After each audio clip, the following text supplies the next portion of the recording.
Bonjour à tous les amis, on se retrouve pour cette nouvelle vidéo. On va faire un petit tour des différentes cryptos, donc Bitcoin, Ethereum et certains altcoins. Et on va faire un petit peu d'analyse technique pour voir un petit peu où est-ce qu'on en est et vers quoi on va aller ce week-end et début de semaine prochaine. Déjà la chose, on va commencer tout de suite avec le Bitcoin, donc en H4. Déjà la chose la plus importante à dire, c'est que comme vous le voyez, on est sorti de ce pattern donc dans lequel on était sur le Bitcoin, donc qui correspond en fait à la zone où le Bitcoin a évolué entre les 40 000 et les 44 000. Donc on avait ici un support très solide de 40 000 dollars sur lequel on a déjà rebondi voilà, une fois, deux fois, trois fois, quatre fois et même cinq fois quasiment sur ce support. Donc support très solide. En même temps, il faut savoir que c'est un support voilà, qui dans le temps on l'a déjà travaillé plusieurs fois. Donc support très solide. Et puis il y avait cette résistance aussi des 44 000 dollars voilà, qui bloquait bien les prix comme on l'a vu ici, sur lequel on a rebondi voilà, deux fois. Là, la chose importante, et très importante même à dire, c'est que ça y est, on l'a cassé, ce pattern, donc comme vous le voyez ici par le haut. On l'a cassé déjà, on a commencé à le casser hier avec des patterns en M15, dont je vous avais parlé, qu'on a cassé successivement par le haut, qui nous ont permis de sortir de ce pattern.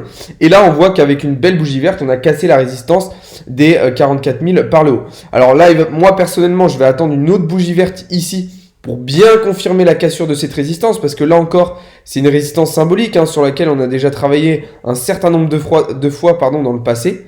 Donc voilà, moi j'attends une autre petite bougie pour confirmer cette cassure de la résistance des 44 000, mais en tout cas très intéressant. Je me suis fixé donc deux targets à la hausse. Une première autour des 47 200 dollars et une deuxième autour des 49 000 dollars. Alors évidemment, cela devrait arriver dans les prochains jours. Je pense que celle des 47 000, on pourrait peut-être l'atteindre dimanche ou lundi matin. Et celle des 49 000 plutôt dans la semaine prochaine. Sachant qu'entre-temps, on va quand même avoir cette résistance des 47 800 ici qu'il va falloir casser. Donc à voir si on n'a pas un petit rejet à ce niveau-là, au niveau de la résistance. Mais en tout cas, très intéressant. Moi, j'avais peur un petit peu que là, se profile une sorte de range où le prix allait continuer à évoluer comme ça pendant un moment entre les 40 000 et 44 000 sans jamais réussir à casser par le haut ou par le bas. Au final, bonne nouvelle. Alors, bonne nouvelle, mais qu'il faut quand même nuancer. Pourquoi ?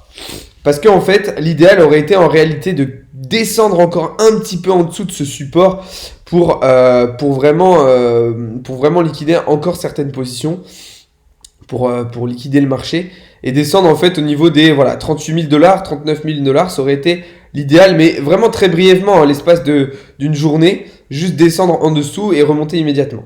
Donc là, en fait, le fait qu'on ne l'ait pas fait, le risque, c'est qu'au cours du mois d'octobre, eh bien, on ait une correction assez, d'octobre ou novembre, qu'on ait une correction assez violente.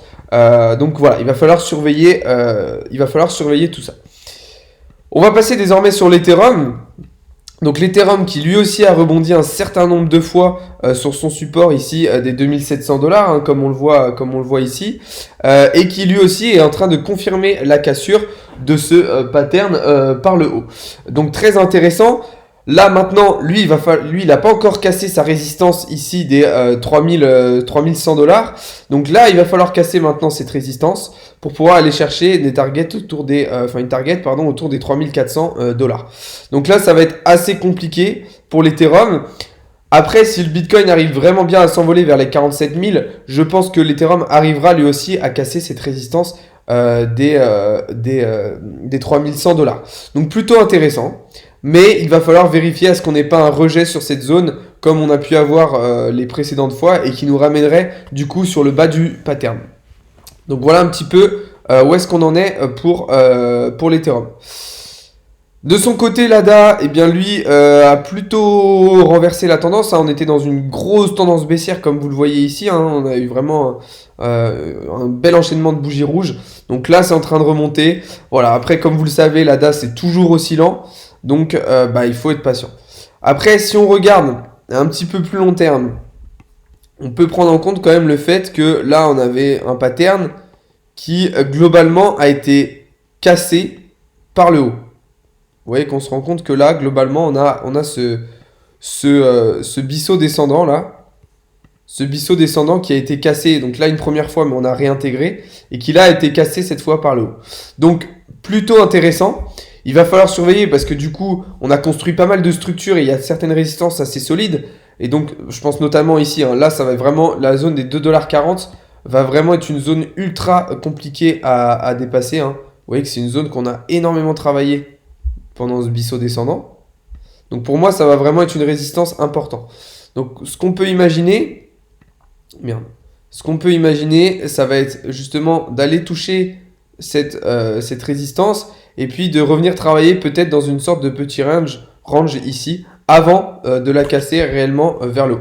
Il va falloir surveiller ça, mais moi c'est un petit peu ce à quoi je m'attends pour l'ADA. En tout cas, au cas où on arrive à casser cette résistance par le haut, moi je me fixe des targets à peu près, je vais vous montrer ça tout de suite, hop, à peu près autour des 3,5$ à la fin de l'année.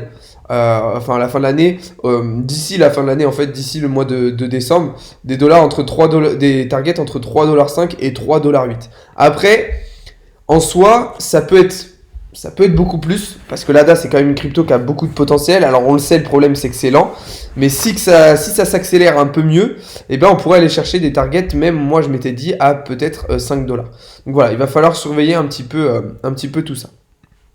De son côté, lui, le BNB, alors je vous en ai parlé hier sur certaines vidéos TikTok, lui c'est très bien envolé, on a cassé ce triangle descendant en H4 et donc il se dirige tout simplement vers les targets qui étaient prévus. Hein. Moi j'avais fixé donc déjà une première target ici à 392$, elle a été touchée et maintenant on va aller chercher les autres. Alors évidemment la target des 500$, on va pas aller la chercher immédiatement, hein. On devrait aller la chercher peut-être fin novembre, début décembre, mais en tout cas très intéressant de voir comment le BNB s'est envolé hier.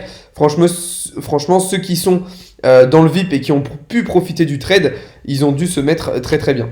Après il va falloir faire attention parce que la résistance principale qui va être compliquée à casser, ça va être celle-ci là. C'est une zone qu'on a déjà travaillé autour des 415$. Donc là il faudra surveiller si on n'a pas un petit rejet qui nous fait descendre autour des 380$. Mais voilà, ça peut être très intéressant d'aller chercher en tout cas dans un premier temps cette résistance autour des 415$. Voilà un petit peu pour les cryptos principales. Je voulais regarder un petit peu aussi le GLD qui lui est un petit peu plus en période de stagnation. On voit que bon, on a eu une grosse baisse quand même la semaine dernière. Et là depuis voilà, ça se stabilise un petit peu plus. Alors on peut quand même remarquer qu'on a un pattern ici, qu'on est pas loin de casser par le haut. Ouais, c'est pas hyper bien tracé ça. Ok, on va prendre surtout en compte cette droite ici. Donc on voit qu'ici on n'est pas loin de casser par le haut. Donc ça serait assez intéressant de confirmer une cassure. Après même chose, il va y avoir des résistances assez solides à aller chercher. Donc moi déjà je me fixerai une première target à 250$. Et puis après on verrait si on peut aller chercher les plus de 300. Mais voilà, faut savoir que là on est dans un schéma, vous voyez qu'on est dans un marché qui est globalement dans le vert, hein. Tout est en positif quasiment. Il y a beaucoup de cryptos, beaucoup d'altcoins qui sont comme ça dans des situations où ils sont au bord de la cassure, où ils sont très proches de confirmer certaines cassures. Donc c'est très intéressant. Si on regarde le link, c'est un petit peu la même chose, hein. Vous voyez que là, on était dans ce triangle un petit peu ascendant. Là, vous voyez qu'on n'est pas loin non plus, encore une fois, de confirmer une cassure. En plus, ce qui est intéressant, c'est que là, le link, on n'a pas forcément de très grosse résistance. Pour moi, celle-ci, celle des 26$, sera pas forcément trop compliquée à casser. Donc, plutôt intéressant. Globalement, ce qu'il faut retenir, c'est qu'on a un marché dans le vert, qu'on a un marché qui est prêt à exploser. Donc, il va falloir surveiller ça ce week-end. Évidemment, tout va dépendre de comment on confirme les cassures, de si on a des rejets sur certaines résistances. Mais globalement, je suis bullish, comme vous pouvez le comprendre. Donc, très intéressant. Je rappelle, on surveille, on attend les confirmations de cassure avant de prendre position. Mais en tout cas, de très bons signes pour le lancement de cette cinquième phase de bull run qui devrait nous mettre très très bien. Voilà, j'espère que cette petite vidéo analyse vous aura plu. C'était une vidéo assez rapide, hein. J'ai défilé assez vite, mais c'était pour vous montrer un petit peu dans quoi on était et vers quoi on se dirigeait. Donc j'espère que ça vous aura éclairé un petit peu, que j'aurai répondu à vos questions. En attendant, je vous souhaite un bon week-end, une bonne journée et on se retrouve prochainement pour du contenu. Salut à tous!